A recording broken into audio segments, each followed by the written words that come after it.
Okay, so I was asked to share my testimony, so I'm quite nervous, so here we go. Okay, so I was brought up in a Christian home, all my family are Christians, and I was brought up in church, went to a different church to where I go to now, and when I got to about your guys' age, about 13, I decided that, I didn't really want to go to church anymore because I didn't understand who God was. God wasn't real to me, it wasn't something I needed, I didn't want it. So instead I wanted to go out and I wanted to see why this world was so bad, what everyone was talking about. So I just started hanging out with some guys from school, and these guys, they smoked and stuff, so I started smoking, and then that wasn't good enough for me anymore, and I wanted to move up. I wanted to make my stand and say, I can do it better than you guys. So I started smoking marijuana and stuff, and at first it was just every other weekend or something, but when I went to a party, and then it got bad, and I would wake up in the morning and have a spliff and go to bed with a spliff, and if I didn't have that, then it was, I can't describe it, it was a craving. I needed it. I felt I needed it to be this powerful person because I felt like nothing inside, and after a short while that wasn't enough for me anymore. It wasn't filling me up. It was kind of, it wasn't good enough. It didn't affect me anymore. So I started going on to cocaine, and I would go out to the pubs, to the clubs, and sniff some cocaine and stuff, and hang out with some guys, and and it was all so fake, all of it, all of the way I felt and everything. It was so fake, and it just wasn't real, and it wasn't me. And so all this was going on.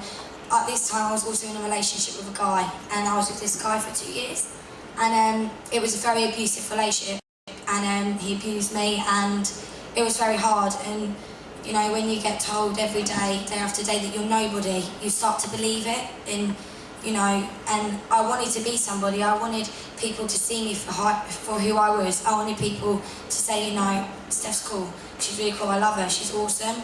But no one saw that, because all people saw was this girl that was whacked out of her face on drugs, who hid behind people, who hid behind crowds and pretended she was something she wasn't. And people saw me day after day just acting so foolish, because my mind, it wasn't me. When you want stuff, like when you're on alcohol and when you're on drugs, you lose everything. And I've been given the gift of dance. God gave me that, and this whole time in my life, it was taken away from me because it wasn't me. I couldn't move anymore. I wasn't motivated. I didn't care. I just wanted to sit and get high. I just wanted to shut it all out and run away. After some time passed, stuff was really bad at home with my parents, because I was in such a bad way, and my parents had to watch their daughter from your age up to 17 going through this, and they didn't know what to do, and everything in my life just all of a sudden hit me. It was just so out of control.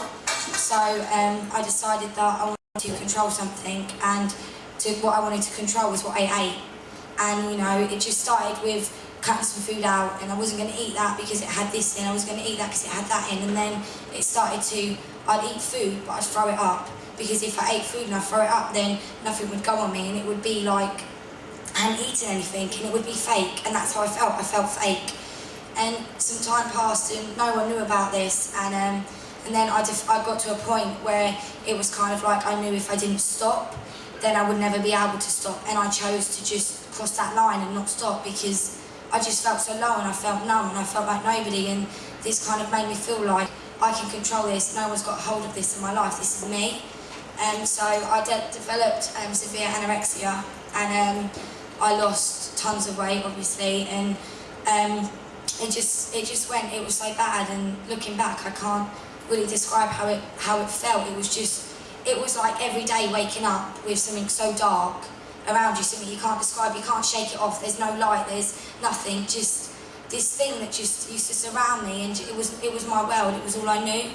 And it got to a point where this one time I was working at Tesco's, and I collapsed on the shop floor, and I got rushed to hospital, and basically they told my parents that if I carry on I will die, because I was not having enough sugar and stuff, and I was falling over and stuff. And I remember coming out of the hospital, and my parents just in such a state of shock, and there was so much anger and frustration, and you think you'd go home and you'd eat, but still I didn't eat, and I didn't eat for 3 days, and I refused to eat. And I know how it feels, guys, if you're going through anything where you wake up in the morning and you look at yourself in the mirror and it's just like a stencil. It's like there's nobody there. It's like you don't know who you are, you don't know who you're meant to be, you don't know what's going on in your life. And I got to a point where I was just like, I can't do this anymore, I need a way out. And every escape route I took, I took it with guys, I took it with drugs, I took it with eating disorder, I took it with alcohol, I took it with self-harm. None of it was working. I couldn't get out. So I got to the point and I just said, you know what, the only way out is to finish it. There's nothing good in this world, there's nothing to live for anymore, so just do it. And and I did, and I attempted to commit suicide, and praise God that it didn't work, and that was not for me. And when you get to that point, it's kind of like there's no way out. And then I remember this one night I came home and I was really drunk, and my dad was going to a new church. He was like, I really would appreciate if you just could come to church for me. And I was just like, yeah, whatever, man, yeah, okay. And I did, because I didn't want to break a promise. I don't like breaking promises because that hurts someone. And when you tell someone something, you shouldn't break it, because that can tear. So I went to church, and this guy, this pastor, my pastor now, was preaching, and the whole time it was like I wanted to just get out of my seat. I wanted to just run. I wanted to. What all these guys had on stage, they had a light in them, and I wanted it, but I couldn't. I couldn't get up. There was a part of me, and I couldn't get up. But so I just ended up going home. But I kept coming back to church, and I got to a point. It was a source evening, and they were asking if you wanted to come up for prayer. And I was like, I want to go. And then it was just like a voice. It was like, you can't go up for prayer. You can't do that. You're not holy enough. You're in sin. You're dark. You're nothing. And it was repeating. And all of a sudden, there was just a girl in the prayer line, and it was just a light. And that light I saw just drew me to her. And anyway, she prayed for me and stuff. And then I gave my life to God. And it was crazy. It was such a journey. I remember going home that night, and it was so surreal. It was like it didn't exist. It was like I felt something good. I felt that darkness inside of me, it was going. It wasn't that there wasn't a hold on me anymore. And so I started coming to church, and day by day, God was just, oh my gosh, He was moving. He was just changing me. And I decided that I wanted to get baptised. That I needed to do this. I wanted to do it for myself, and I wanted to move on with God. I wanted to be changed, because I was still. I was still on drugs, I was still really ill, I was still self-harming, I needed to get out. So I got baptised, and I came out the water of the baptism, and since that day I never touched a drug.